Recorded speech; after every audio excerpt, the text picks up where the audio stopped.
Hello friends, good morning. In today's class, I am going to explain about working capital concepts. After watching this entire video, I hope you will get a clear picture on what exactly a working capital and its assessment. Kindly subscribe to my channel for more videos. Now, let us jump into our concept. Let us first discuss about what is meant by a capital. A capital is nothing but, in a layman's point of view, it's an investment made by the owner who runs the business. So, it is clarified that in order to run any business, the first required element is capital. The owner of the business diversify the capital into two ways. One is to acquire fixed assets such as purchase of land, machinery, etc.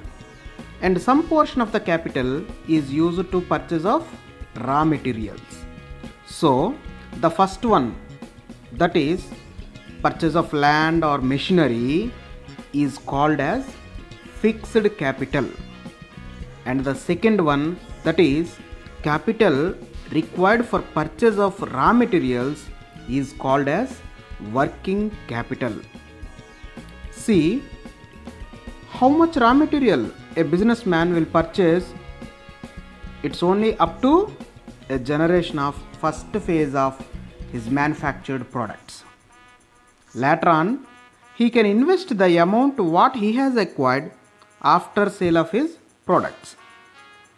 That is from purchase of raw material to delivery of goods and generation of cash. This cycle is called operating cycle. From purchase of raw material to cash, generation of cash by way of sale of goods is called operating cycle. This is one operating cycle.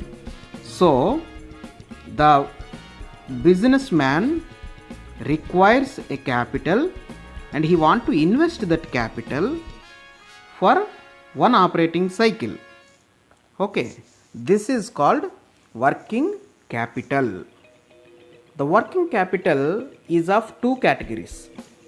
One is gross working capital and the second one is net working capital.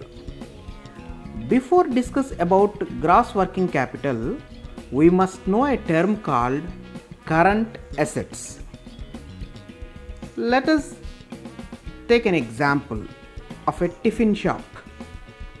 In tiffin shop, the raw materials are like dal, flour, groundnuts, all are assets. Idli maker, it's also an asset.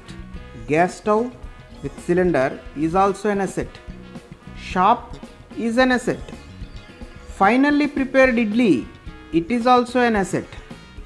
However, if you observe, the raw materials like dal, flour, groundnut, all are consumed immediately, and the final product idli also consumed immediately. But even though the idli maker, gas stove, shop, they are also assets, but they cannot be consumed immediately. So, we finally conclude that those assets which will going to consume within 12 months are called current assets. The remaining are all called, for the time being, it is called as fixed assets. So, if whatever the capital is required for procurement of or utilized for current assets, is that capital is called as gross working capital. Remember my friends, gross working capital is nothing but it is a capital used for acquiring or investing for current assets of a business. Okay, now we will see about net working capital. Actually guys, this net working capital is not a type of capital. It is used only for accounting purpose.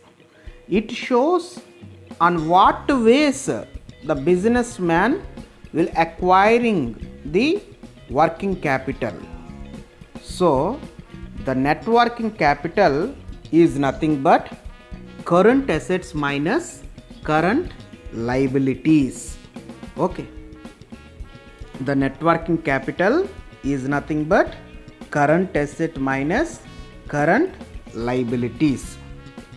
Now you get a clear picture on capital and working capital and gross working capital and net working capital. Now we will move on to working capital gap.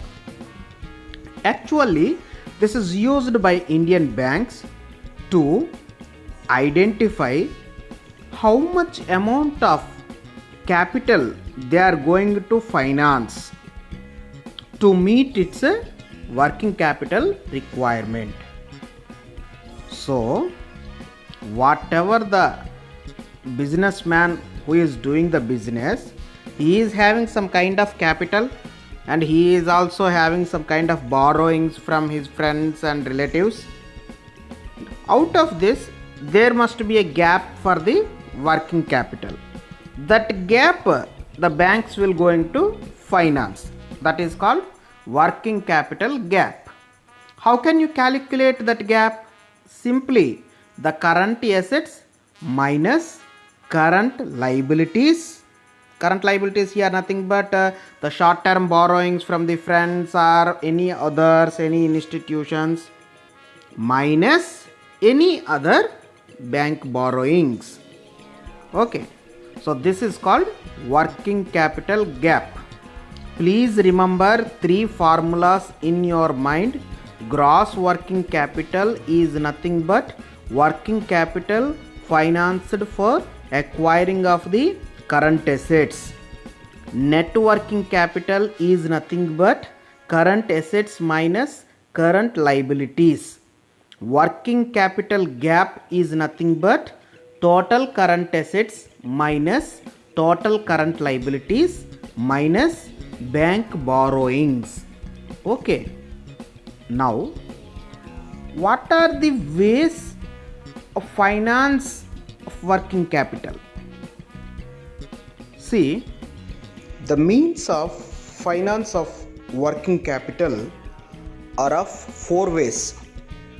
That is, on what ways the business may acquire working capital.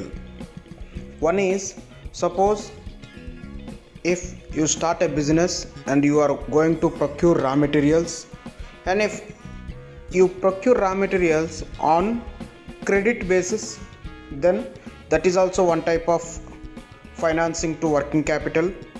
And if your bank is going to finance for working capital like short term bank borrowings, that is also one type of finance for working capital.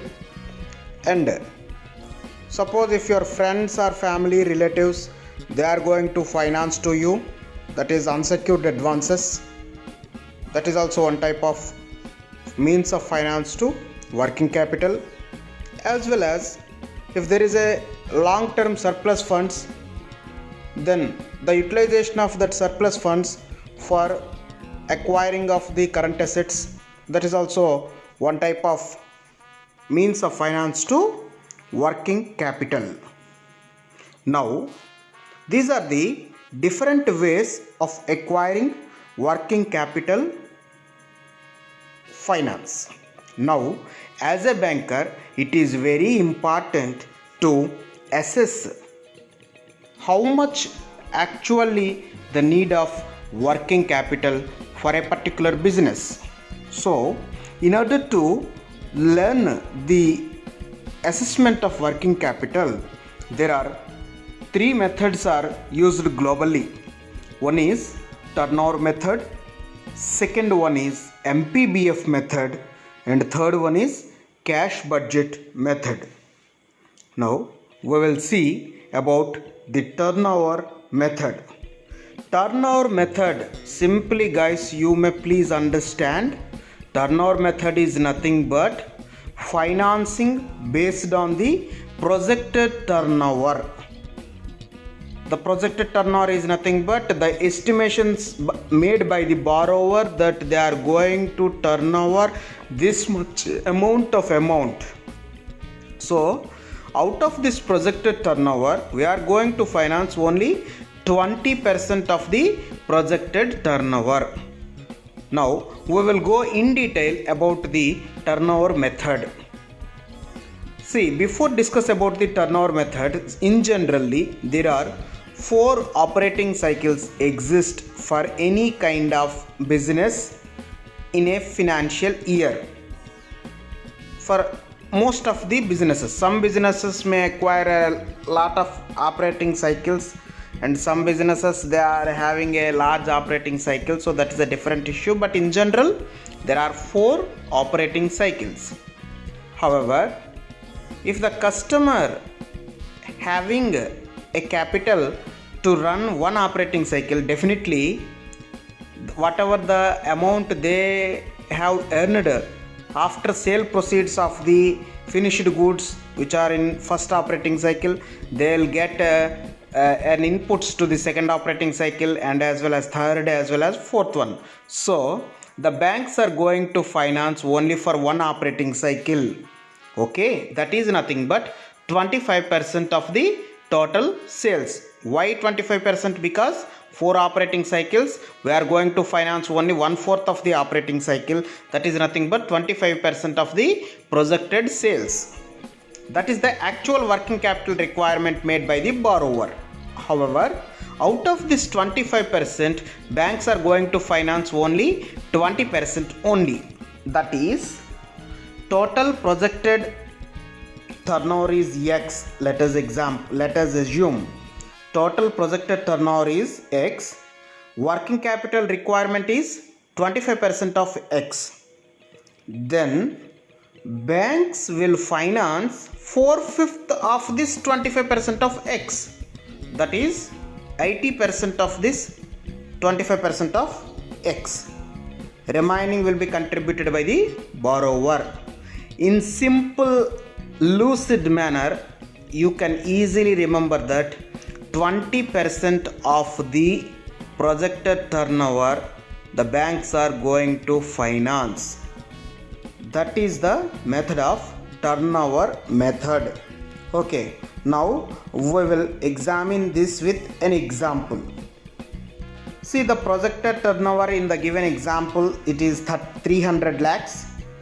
Then if it is a 300 lakhs, then what is the working capital requirement? That is obviously 25% of the 300. That is nothing but 75 lakhs. Out of this, we are going to finance 4/5 of this working capital requirement. That is 75 into 4/5, that is 60. And the remaining is the margin contribution made by the borrower, which is of 15. So the maximum bank finance here is the 60 lakhs. Okay, so this is the way of assessment of working capital with the help of turnover method. Now we will move on to MPBF method, maximum permissible bank finance method. In this MPBF method, actually this MPBF method is designed by PL Tandon committee. They have designed 3 methods: Tandon first method of lending, Tandon second method of lending, and Tandon third method of lending. In the next class, we are going to discuss about these 3 methods along with examples. Hope you may better understand about the concept of working capital and turnover method. Thank you for watching my channel.